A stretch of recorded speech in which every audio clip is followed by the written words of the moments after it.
Hello students, welcome back your YouTube channel biology signalling. और आज हम बात करने वाले हैं फीमेल रिप्रोडक्टिव सिस्टम के बारे में या फिर मानव मादा जनन तंत्र के बारे में। और इससे पहले हमने एक वीडियो बना रखा है इस लेसन का। ये लेसन हमारा है ह्यूमन रिप्रोडक्शन वाला लेसन है। इसमें हमने एक वीडियो बना रखा है आपके लिए। इसमें हमने बात करी थी मेल रिप्रोडक्टिव सिस्टम की। वो वीडियो आपने नहीं देखा है तो जाके आप वो वीडियो देख सकते हैं। उसमें हमने कंप्लीट मेल रिप्रोडक्टिव सिस्टम की बात करी है और उसके बारे में हमने उसको समझा है। और यदि अभी नीट की तैयारी कर रहे हैं या फिर 12th बायोलॉजी की या फिर किसी भी कोर्स के लिए आप बायोलॉजी की तैयारी कर रहे हैं तो हमारे साथ जुड़ सकते हैं। और आज का हमारा टॉपिक होने वाला है फीमेल रिप्रोडक्टिव सिस्टम, जो नीट और 12th बायोलॉजी के लिए बहुत ही महत्वपूर्ण टॉपिक है। तो इसको हम बहुत ही अच्छे से समझने वाले हैं। तो देर न करते हुए वीडियो को शुरू करते हैं। तो जैसा कि आपने थंबनेल में देख लिया है, आज हम बात करेंगे फीमेल रिप्रोडक्टिव सिस्टम के बारे में या फिर मादा जनन तंत्र के बारे में, ह्यूमन मादा जनन तंत्र के बारे में। सबसे पहले हम इसका जो डायग्राम है वो डायग्राम देख लेते हैं। तो आप इस डायग्राम को देख पाएंगे। हम यहाँ पर जो नेमिंग दी गई उन नेमिंग की बात कर लेते हैं। सबसे पहले हम बात करते हैं ये यहाँ पर इसमें होता है अंडाशय। अंडाशय होते हैं दो, एक इधर है एक इधर है। एक जोड़ी अंडाशय पाए जाते हैं ह्यूमन में। और इसमें यदि हम बात करें, ये जो अंडाशय होते हैं, ये अंडाशय क्या होते हैं, जुड़े रहते हैं से जो गर्भाशय होता है, गर्भाशय की ये जो अंदर वाली लेयर होती है, इसके साथ ये जुड़े रहते हैं ओवेरियन लिगामेंट्स के द्वारा, ओवेरियन लिगामेंट्स के द्वारा। और वहीं यदि हम बात करें, ये जो अंडाशय होता है, अंडाशय से यहाँ पे आप देख पा रहे होंगे ये फिंगर लाइक प्रोजेक्शन है। इनको हम फिम्ब्रे कहते हैं, फिम्ब्रे या फिर इनको झालर भी बोला जाता है। ये जो फिम्ब्रे हैं, फिम्ब्रे ओव्यूलेशन में हेल्प करते हैं। इस अंडाशय के अंदर से जो ओवा होता है, उस ओवा को निकाल कर फेलोपियन ट्यूब तक पहुँचाते हैं फिम्ब्रे।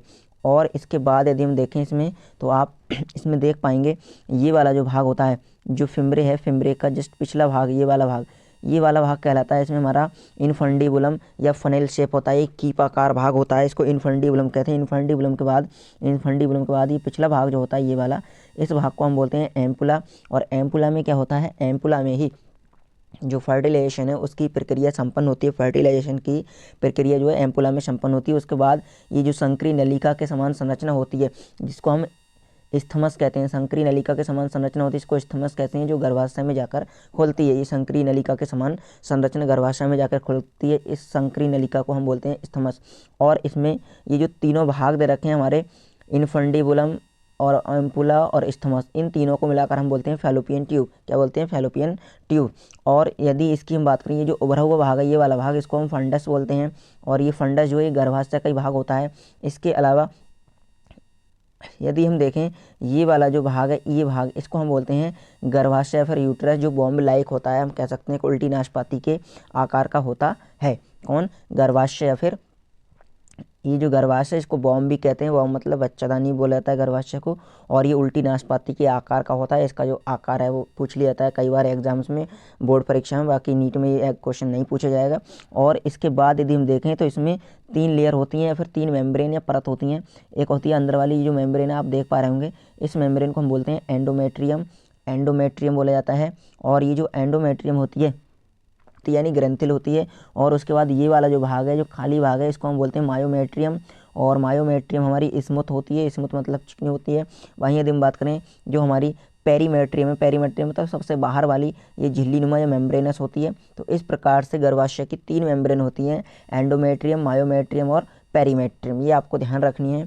वहीं यदि हम देखें, इसके बाद ये जो एंडोमेट्रियम जहाँ आकर यहाँ पर, यहाँ ये वाला जो भाग है, इस भाग को हम सर्विक्स कहते हैं, सर्विक्स या फिर ग्रीवा। और वहीं इसके बाद अगला जो भाग होता है हमारा, ये यहाँ पर, इसको हम सर्विक्स कैनाल या फिर इसको सर्वाइकल कैनाल या फिर ग्रीवा नाल भी बोला जाता है, ग्रीवा नाल। और उसके बाद ये वाला जो भाग होता है हमारा, ये यहाँ पर ये वाला भाग होता है हमारा वेजाइना। ग्रीवा नाल और वेजाइना मिलकर ये निर्माण करते हैं वर्थ कैनाल का या फिर जन्म नाल का। यानी कि ये जन्म नाल का निर्माण करते हैं शिशु डेवलपमेंट के बाद उसके पार्चुरेशन में ये हेल्प करती हैं। यहीं से क्या होता है, शिशु का जन्म होता है, इसलिए इसको जन्म नाल या फिर बर्थ कैनाल भी बोला जाता है। बर्थ कैनाल किस किस को बोलेंगे मिलाकर, सर्वाइकल कैनाल और वेजाइना को मिलाकर बर्थ कैनाल कहते हैं। तो आगे देखते हैं हम।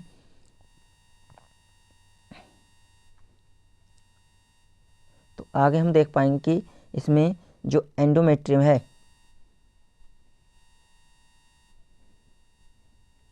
एंडोमेट्रियम में साइक्लिक चेंजेस होते हैं। इसमें क्या होते हैं, साइक्लिक या चक्रीय परिवर्तन होते हैं, इसको मेट्रुअल साइकिल कहते हैं। और मायोमेट्रियम में तेज संकोचन या कॉन्ट्रैक्शन होता है पार्चुरेशन के दौरान। मायोमेट्रियम में कॉन्ट्रैक्शन होता है जब पार्चुरेशन होता है। पार्चुरेशन या हम कह सकते हैं प्रसव के दौरान जो पीड़ा होती है, वो मायोमेट्रियम में कॉन्ट्रैक्शन के कारण होती है।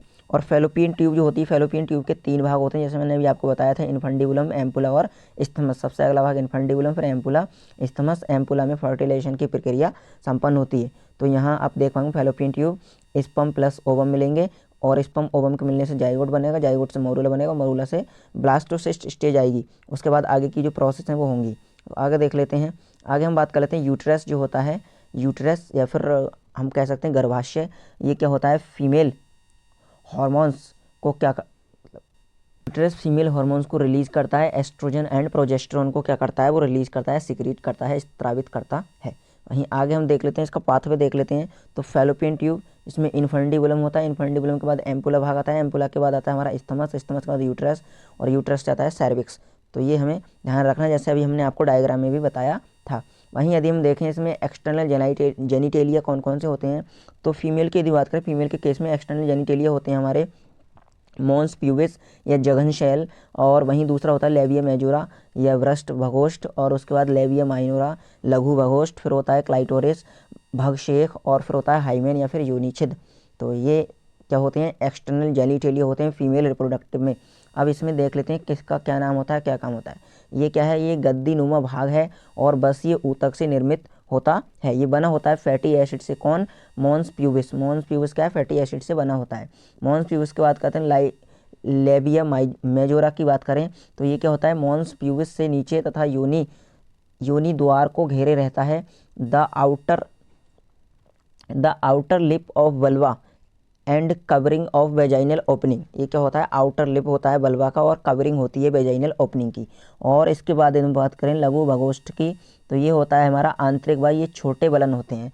और इसके बाद यदि हम बात करें क्लाइटोरिस, क्लाइटोरिस का है सबसे मतलब ये संवेदी और मूत्र द्वार के ऊपर स्थित अंगुली नुमा संरचना होती है। इसको अंगुली नुमा संरचना होती है, यूरिथ्रल मीटस पर क्या होता है, ये उपस्थित होता है। और वहीं यदि हम बात करें योनिच्छद या हाइमेन की, तो ये क्या होता है, योनि द्वार पर पतली झिल्ली होती है, या ये membrane that partially cover the vaginal opening. Vaginal opening को आंशिक रूप से कवर की रहती है। क्या होती है, एक हम कह सकते हैं मेम्ब्रेन होती है, योनिच्छद या फिर हाइमेन। तो ये क्या होते हैं, हमारे एक्सटर्नल जेनिटेलिया होते हैं फीमेल रिप्रोडक्टिव सिस्टम में पाए जाने वाले। आगे देख लेते हैं।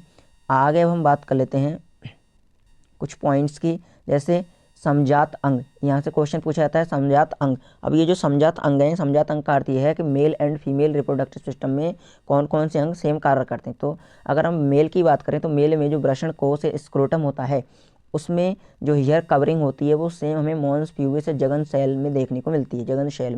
जगन शैल के आसपास देखने को मिलती है, जो स्क्रोटम या वृषण कोश के आसपास होती है। अग्रछद या फोर स्किन की बात करें, ये क्या है, पेनिस को ढके हुए जो स्किन होती है उसको अग्रछद बोलते हैं।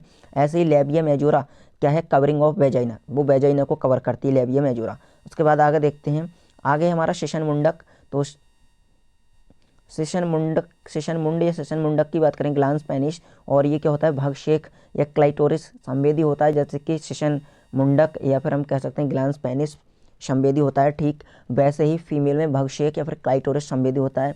और इनमें पाई जाती हैं कॉपर ग्लैंड या बल्बो यूरिथ्रल ग्लैंड, सेम इसमें पाई जाती हैं, फीमेल में पाई जाती हैं बर्थोलिन की ग्लैंड। बर्थोलिन ग्लैंड जो क्या करती हैं, लुब्रिकेशन का काम करती हैं, फिर हेल्प करती हैं लुब्रिकेशन में। तो यहाँ पर आप देख पाएंगे ये वाले जो स्ट्रक्चर हैं ये होमोलोगस स्ट्रक्चर, होमोलोगस मतलब समजात, समान कार्य करने वाले हैं, अलग लेकिन कार्य क्या कर रहे हैं, समान कर रहे हैं। तो ये ध्यान रखने हैं आपको, वृषण कोश, अग्रछद, शिशन मुंडक और कॉपर ग्लैंड्स, ये चारों के चारों आपको ध्यान रखने, दोनों चारों का जो तुलनात्मक अध्ययन है वो ध्यान रखना है। फिर आ जाते हैं हम मेमोरी ग्लैंड पर। फीमेल में जो मेमोरी ग्लैंड्स होती हैं उनकी हम बात कर लेते हैं। मेमोरी ग्लैंड्स दे रखी हैं, हम पहले इसके डायग्राम को देख लेते हैं। तो इसका जो डायग्राम है आप देख पा रहे होंगे डायग्राम को।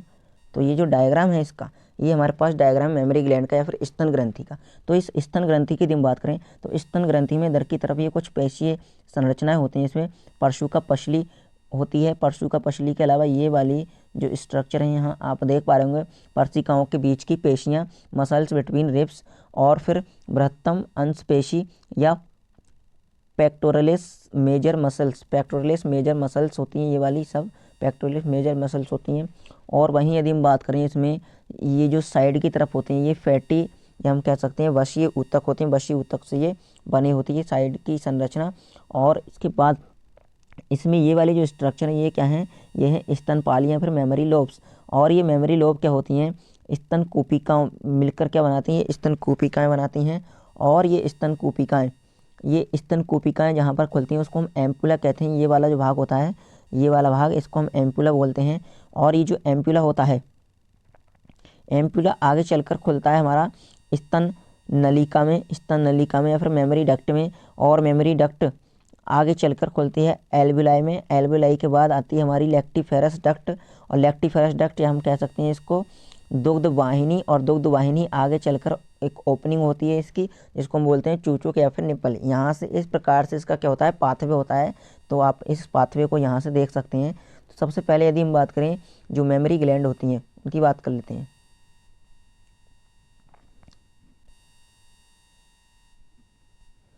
मेमोरी ग्लैंड या फिर स्तन ग्रंथियाँ ये बनी होती हैं हमारी वसा और ग्रैनुलर टिश्यू की, यानी कि फैट और ग्रैनुलर ग्रंथिल ऊतक की। जिसमें हम बात करें तो मेमोरी लोब्स, इनको हम बोलते हैं मेमोरी लोब्स। जो ग्रंथिल ऊतक से बनी होती है उनको मेमोरी लोब्स कहते हैं। और उसके बाद यदि हम बात करें, ये जो मेमोरी लोब्स होती हैं, ग्रंथिल ऊतक होते हैं, ये ग्रंथिल ऊतक क्या करते हैं, मिल्क प्रोडक्शन का कार्य किसके द्वारा किया जाता है, मेमोरी एल्विलाई के द्वारा या फिर स्तन कोपिका के द्वारा किया जाता है। उसके बाद मेमोरी डक्ट में आता है। मेमोरी डक्ट के बाद आता है फिर हमारा जो ब्लड है, सीक्रेट होकर ब्लड का जो पाथवे है, तो ब्लड प्रोडक्शन किसके द्वारा किया जाएगा, मेमोरी एल्विलाई या फिर स्तन कोपिका के द्वारा। और उसके बाद मिल्क प्रोडक्शन किसके द्वारा किया जाएगा, मेमोरी एल्विलाई या फिर स्तन कोपिका के द्वारा। और फिर उसके बाद ये आता है मेमोरी डक्ट में या फिर दुग्ध वाहिनी में। उसके बाद मेमोरी डक्ट में, दुग्ध वाहिनी में, फिर आता है हमारा तुम्बिका में। तुम्बिका के बाद आता है मेमोरी डक्ट में यानी कि स्तन वाहिनी में। और फिर उसके बाद आता है ये तुम्बिका में, तुम्बिका मतलब एम्पुला। एम्पुला के बाद आता है ये दुग्ध वाहिनी लैक्टिफेरस डक्ट में, मिल्क। और उसके बाद क्या होता है, शक किया जाता है निपल के द्वारा। तो इस प्रकार से इसका क्या है, पाथवे है। ये पाथवे भी आपको इसमें ध्यान रखना है। तो ये डायग्राम हमने देख लिया इसका। आगे बढ़ते हैं, आगे हम बात कर लेते हैं अब। तो आज हमने ये जो आज का हमारा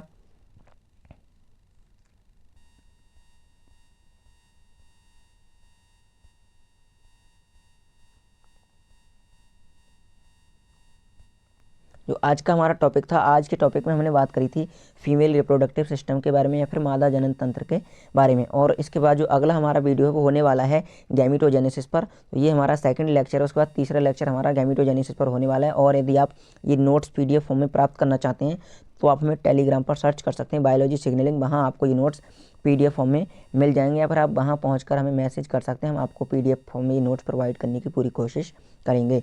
तो आज की वीडियो में इतना ही, मिलते हैं अगली वीडियो में, तब तक के लिए धन्यवाद।